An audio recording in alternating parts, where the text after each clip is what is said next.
Vamos receber conosco, no nosso café da manhã, o Gilberto, que é um dos responsáveis ali, diretores, né, representantes do Corém, que é o Conselho de Enfermeiros. E ele vai falar com a gente, por favor, Gilberto, sobre erros médicos. Seja bem-vindo, viu? Bom dia. Bom dia, Gilberto. Bom dia, tudo bom? Bom dia. Fica à vontade. Deixa eu até aproveitar e servir um suco para você. Nós vamos falar com o Gilberto sobre erros médicos, né? Erros que, segundo pesquisa, acontecem e 73% desses casos poderiam ser evitados, né? Poderiam deixar de acontecer, mas talvez a gente vai entender o porquê eles acontecem. E a gente tem uma matéria que vai ilustrar exatamente o nosso assunto e na volta a gente comenta com o Gilberto e vai entender um pouco mais da perspectiva, né, daqueles que são profissionais na área. Por favor. Em dezembro de 2010, Stephanie Teixeira, de 12 anos, foi internada em São Paulo com vômitos e diarreia. A garota morreu depois de receber, por engano, 50 mililitros de vaselina líquida na veia. O procedimento foi feito por uma auxiliar de enfermagem que pensava estar aplicando soro. Outro caso aconteceu com Isabel. Aos 6 anos, ela passou por uma cirurgia na cabeça. Por engano, o médico a deixou cega depois de cortar o nervo óptico da atleta. Quando eu caí a ficha, que eu já estava aqui um pouquinho... Passou mais uns anos que eu fui... Tipo assim mesmo, caí a ficha mesmo, que eu não estava enxergando, que tinha sido um erro médico. Aí foi muita revolta, foi muita tristeza mesmo. O descuido no armazenamento e manipulação de remédios contribuem para a ocorrência dos casos. Nos hospitais, os medicamentos são classificados de acordo com o uso e riscos oferecidos aos pacientes. Uma equipe de farmacêuticos cuida da classificação e manipulação das doses. O farmacêutico no hospital ele atua em duas frentes. Na gestão da cadeia de assistência farmacêutica, que é controlar o medicamento desde a entrada até a dispensação para o paciente, passando por vários processos, e também na farmácia clínica, que é junto do paciente e da equipe multiprofissional, intervindo nas prescrições, orientando sobre interação medicamentosa, ajuste de dose, junto da equipe, do médico, da nutricionista, da enfermagem, para otimizar a terapêutica do paciente. Sandro explica que nos hospitais existe um departamento responsável por acompanhar se as medicações estão sendo administradas corretamente. Tem o serviço de farmacovigilância e de tecnovigilância, que acompanha tanto erro com medicamento quanto reações adversas ou desvio de qualidade, trabalhando com treinamentos ou exclusão da marca. Tem o serviço de controle interno dentro da própria farmácia e o hospital tem a questão do gerenciamento de risco. Traumatizada desde que perdeu a visão, Isabel evita ir a médicos. Ela lamenta que ainda hoje aconteçam erros em hospitais e aconselha que, se alguém for vítima de erros, que busquem seus direitos. Porque na minha época que aconteceu isso, meus pais não tinham orientação, não sabia o que fazer, né? Onde buscar ajuda. Naquela época era muito difícil. Agora hoje não. Hoje a pessoa tem que batalhar e a imprensa, fazer o que tiver de fazer. Bom, no caso da Isabel, a gente conhece a Isabel, ela é membro da Igreja da Lagoinha, uma mulher guerreira, estuda, ela também dança, né? Ontem até tivemos aqui com a Isabel Coimbra, falando sobre inclusão social. Essa Isabel que você acabou de ver agora, é uma das pessoas que fazem parte, né, do Ministério de Dança da Igreja, juntamente com tantos outros irmãos com portadores de necessidades especiais ali.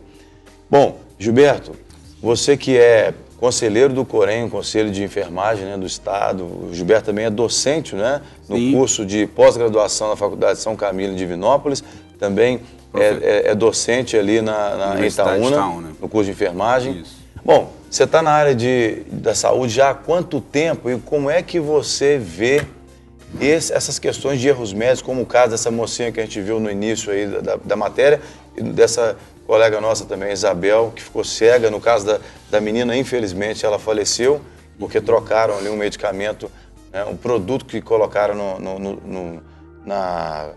no soro dela, né? Uhum.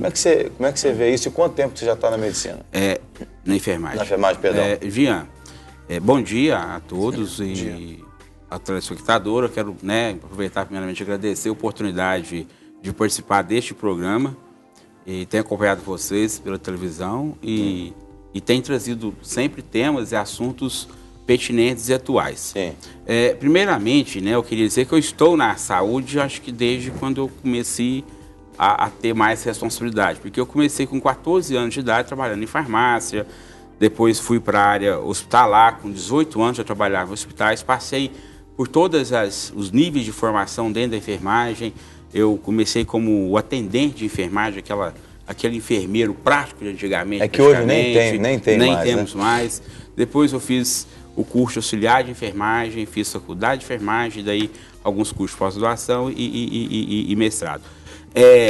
Então eu tenho uma experiência de campo, de praxis mesmo, e de ter convivido bastante nessa área assistencial. Hoje eu estou mais na docência, estou como conselheiro do Conselho Regional de Enfermagem do Estado de Minas Gerais. Então nós hoje trabalhamos dentro da regulamentação da profissão de enfermagem, né, que compreende os enfermeiros, os técnicos e os auxiliares de enfermagem.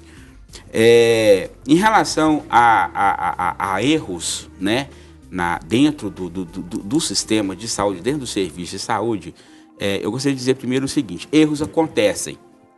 Não deveria acontecer, mas acontecem. Quando você tem um erro numa assistência de enfermagem, ou dentro ou por outros profissionais de enfermagem, esses erros podem causar danos às pessoas, né? Danos, às vezes, irreparáveis, danos fatais. Agora, o que nós precisamos entender esses erros, né, é que durante muito tempo adotou-se a cultura da culpabilização do sujeito. Olha, o que está na ponta que errou, então vamos punir ele, vamos demitir, né, vamos caçar o diploma dele, vamos processar a rua para ele e pronto. Mas nós precisamos pensar o erro, né, de uma maneira mais ampla. Mais institucionalizado, por exemplo. Mais institucionalizado. Para vocês terem uma ideia, existem pesquisas, hoje está em discussão o erro, né? É uma discussão realmente que atinge não somente o Brasil, mas o mundo todo. A década de 90 marcou muito por pesquisas realizadas no mundo, né, para entender melhor como que esses erros acontecem. E aí, qual a frequência desses erros? Primeiro, é alarmante, é preocupante, muito preocupante. É assustador até. Nos Estados Unidos, na década de 90, a pesquisa pela Harvard, né, identificou aproximadamente, várias pesquisas que levam a um número de 40 mil a 98 mil, 44 mil, 98 mil mortes. Por ano. Por ano. Oriundos de erros médicos. Erros chamados hoje de eventos adversos, que são erros que causam danos. Agora, são muitos erros. Pode ser um erro médico, uma cirurgia, né, que não foi feita adequadamente. O idoso hoje ele é muito vulnerável aos erros devido à sua condição, à sua fragilidade. Sim. O idoso ele interna, por exemplo, para tratar uma pneumonia e, de repente, está com a complicação de uma fratura de fêmur porque ele caiu do leito. Sim. Ele caiu da cama. Ou então ele vai tratar a fratura do fêmur que ele teve em casa e morre por uma pneumonia que ele adquiriu na instituição. Quando acontece, né, uma coisa meio que involuntária assim, a gente até acaba se consolando um pouco mais. Mas quando a coisa ela é causada mais por um indivíduo que poderia ter prestado mais atenção. Eu tenho um amigo que ele deve ter 60 anos de idade hoje, ele é médico, estudioso, tem 3 especialidades, e ele falou comigo um dia, falou assim: olha, eu estou estudando para prestar vestibular para direito, porque eu quero advogar em favor das famílias que sofrem erros médicos. Aí entramos nesse assunto, e aí ele falou que é absurdo a quantidade de erro médico e erros assim, que não dá para aceitar.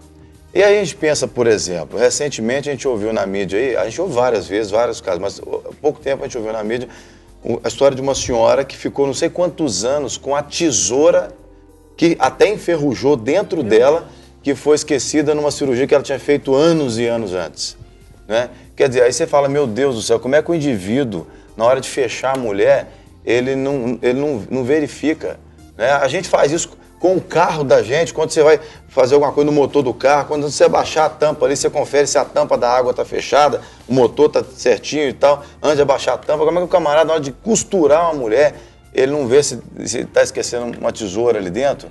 É um absurdo isso, né? Deixa eu até pegar esse gancho do Gênesis e dar uma pergunta, porque há quem diga também, é claro que a gente não vai justificar os alarmantes números, mas há quem diga que a classe, principalmente de enfermagem e a classe médica, sofre demais em função do exausto trabalho exaustivo de dobrar escala, dobrar plantão, o que teoricamente não poderia ser a justificativa. Mas isso acontece também, Gilberto. A questão da classe médica não está sendo olhada com carinho em todas as áreas e isso contribuir para que leve os profissionais a exaustivas cargas horárias e então aconteçam esses acidentes. É claro, repetindo, nada justifica, na minha opinião.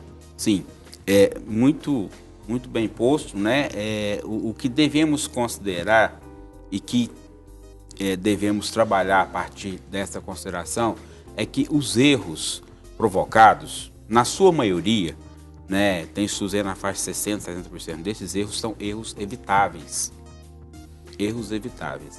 A Organização Mundial de Saúde, a partir dessas pesquisas da década de 90, né, em 2004, lançou a Aliança Mundial para a Segurança do Paciente, pensando nesses erros evitáveis. E quando você pensa em erros evitáveis, você pensa em diversas causas dentro desse processo, né? Tem várias causas.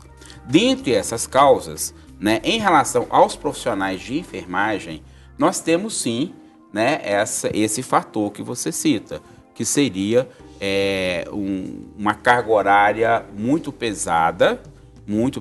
Às vezes o profissional tem um salário muito ruim, essa é a grande verdade. Se sujeita... Né? E ele precisa trabalhar em 2, 3 empregos, porque o profissional de enfermagem, para ele manter as suas necessidades básicas, vamos pegar lá o técnico de enfermagem, o auxiliar de enfermagem. Para vocês terem uma ideia, em Minas Gerais nós temos mais de 160 mil profissionais de enfermagem. Incluindo os graduados e os técnicos. Sim. No Brasil, nós temos mais de 1,5 milhão de profissionais. É uma força de trabalho muito forte que está 24 horas com o paciente. E às vezes 24 horas o mesmo profissional. Exato. Sim. Porque ele faz 12 horas num setor e vai fazer mais 12 horas noturno em outro setor. E às vezes ele chega a fazer mais outra jornada, dependendo da situação em que ele se encontra, né? O salário praticado, ele é muito baixo. Não vamos entrar nesse mérito aqui, mas existem salários muito ruins no mercado que obriga ele a ter 2, 3 vínculos. Outro fator, em relação ao gênero. Os profissionais de enfermagem, em sua maioria, são mulheres. Sim. E as mulheres, historicamente, elas assumem, né, as suas responsabilidades do lar. Então ela ainda tem mais este turno, que é chegar em casa, fazer almoço, cuidar dos filhos, cuidar do marido.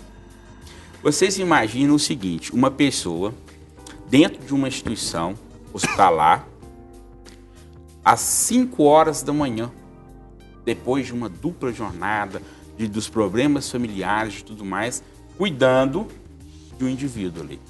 Então é preciso repensar realmente essa situação. Gilberto, então no caso, pelo que a gente está entendendo, você iniciou aqui falando sobre a questão de culpar uma pessoa, né? A gente sempre quer responsabilizar ou o enfermeiro ou o técnico de enfermagem. Você está dizendo aqui de uma estrutura que está por trás que talvez seja responsável também. A gente sabe que errar é humano, mas existe uma profissão que talvez, eu acho que, não sei se é a única, mas a profissão que mais exige... exatidão e precisão. Exatamente, a precisão é a medicina.